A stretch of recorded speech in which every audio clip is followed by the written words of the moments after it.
G'day from wherever you're watching. Sorry for the delay with this video. I know I've been a bit slack with it lately. I've just been snowed under, but I did want to get round to what I'm going to speak about today. And this relates to, well, it's no longer actually my most recent article. It's my second most recent article. I posted it on the 7th of November, and it's titled "The Night It All Lit Up to Me." And I wanted to share this month because, as I've spoken about, we're in the midst of November. As you can see, I've got quite a growth going on here, and I've got some positive feedback about it, and I don't mind it myself. So I may actually keep this into December and beyond. But that's for another day to talk about. What I wanted to talk about, like I said, was this article that I shared titled "The Night It All Lit Up to Me." And as always, I'll include the link for you to take a look at for yourself. But because we're in the midst of November, we're talking about men's health. And that's not just the physical health, but mental, and I'd argue also spiritual health. Because all three of those things have to be going reasonably well. It's got to be for lack of a better word, it's got to be the holy trinity of those three things in order for our men to be better, and as a result for our society to be better.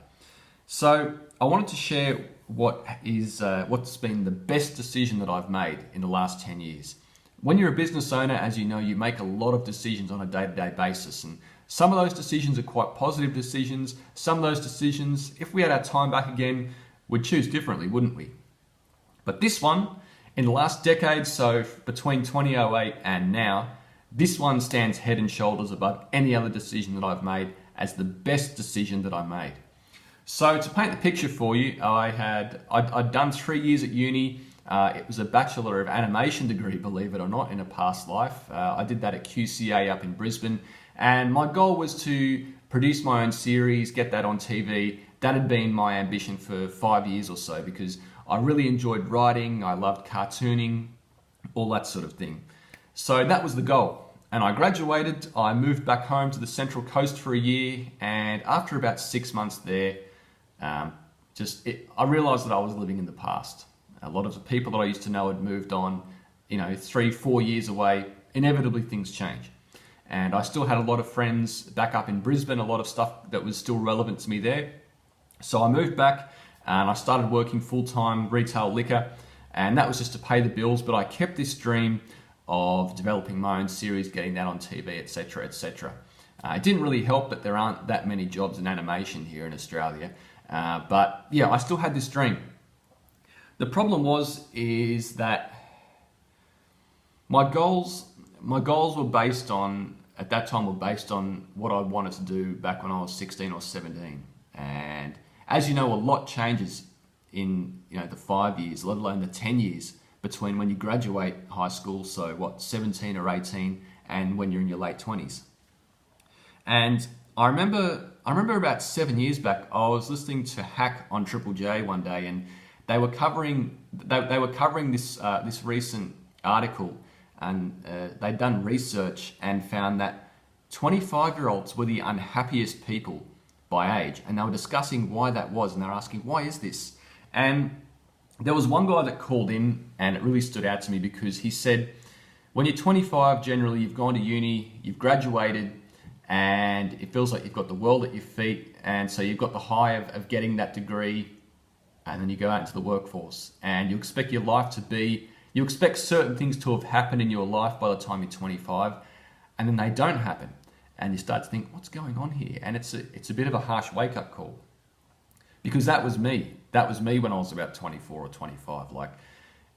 For the talents I supposedly had, what did I have to show for it? I was working in a retail job, and I had no desire to go higher in the company that I was working for. I was underwhelmed in a lot of ways, and I was beginning to wonder if maybe this was just the life I had to settle for. And I know that there's a lot of you out there who have been in this position, and considering we're talking about men's health, I know there's a lot of men who feel stuck in this exact same position that I was in. You feel like you're in a rut, you feel like no matter what you do, your life circumstances aren't going to improve, and it's quite a constricting feeling. You feel quite trapped by it. And so that was me.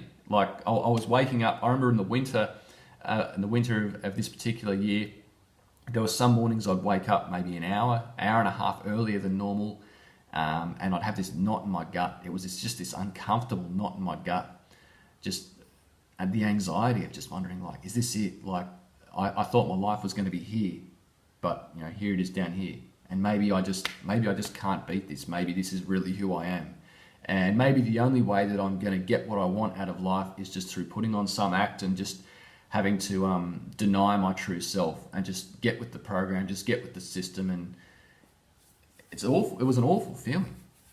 So a bunch of things happened, and you can go and read the article for yourself and see what it was. But essentially, I'd been through all that. I'd got through all that.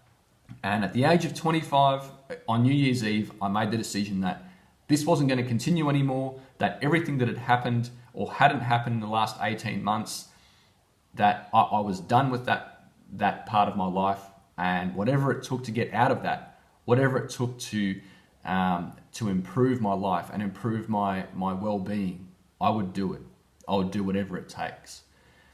And it wasn't an instant, it wasn't an instant click of the fingers. Like I talk about in the article, I still had to go to work the next day, and I still had to deal with all of that. But it was the small things that changed incrementally in the next 12 months. It was actually in the next 12 months that I made the decision to do this, because I had a couple of people suggesting that I should be a copywriter. And what was interesting is that these people didn't know each other, but they were both saying the same things. Oh, you should be a copywriter. And I honestly didn't really know what a copywriter was at that point in time. I made the same mistake that a lot of other people do, where they just think, oh, you copyright stuff. And then I looked into it. I looked into what was actually involved in this job, and I thought, hey, I like the sound of this. I like the sound of being in a position where I can work from anywhere, where there's internet. I get paid to write, and ultimately I can get paid quite well to write. Because it used to frustrate me when I'd read books or articles and they were poorly written, or it was just like, this doesn't sound convincing, or this person's dialogue doesn't sound realistic. And I'd be reading along and I'd just start mentally thinking, oh, they should have said it like this, or they shouldn't have included this, or they should have done that. So it came naturally to me. But at that point where I stood on New Year's Eve when I was 25, this was all off in the future. And this wouldn't have happened without just making that firm decision. And I wanted to talk about this in Movember because I know that possibility is that some of you are watching this and you feel like you're stuck in a rut and you feel like it can't get better. And it's not just a click of the fingers, but I do know that not just from these circumstances, but from other situations in my life, that if you make a firm decision and you say, no, this is how I want it to be and I'm going to do whatever it takes, that's often the very first step in bringing about change in your life, in bringing about positive change, little by little by little. And everything else that's followed then, I wasn't to know it at the time. I didn't know how it was going to happen. I didn't know, what step 1, step 2, step 3 were going to be. But all I knew that night was that it had to change and that I would do whatever it took. And the outcome of that has been everything that's happened over the past 8 years. I still have difficulties and I still have frustrations, and like any other human being, I've got problems. If you don't have problems, then you're probably not living. And that's not necessarily a good thing, is it? So I still have problems and I still have setbacks and misgivings, but my life has had a different perspective on it to what it had up to the age of 25. And if I had one regret, and I'm not really a person to hang on to regrets, but I'd say that my biggest regret in life would be that for 12 years of my life, between the age of probably 12 or 13 and 25, is that I let a lot of misgivings about myself and insecurities underpin my actions and underpin my decisions. And I can't get that time back, but at the very least, I can make up for it in the years that I've had since then, and hopefully many more years to come. So that's why I wanted to share this article with you guys. I encourage you to go ahead and read it if you haven't already, and to share it with anybody. If you know somebody who's going through a rough trot at the moment and they're a bit indecisive about their future, or they feel like they're stuck in a rut, to share this with them, because I know what it's like. I've been there. Also, I'll include a link to my Movember account. There's still time to donate, guys, so get behind a good cause. But yeah, I did want to talk about this article. I encourage you to go ahead and read it. Subscribe to my channel if you haven't already. Share this video with anybody you think it could benefit. And I'll be back in the near future with my next video. Until then, I'll catch you later. Happy Movember.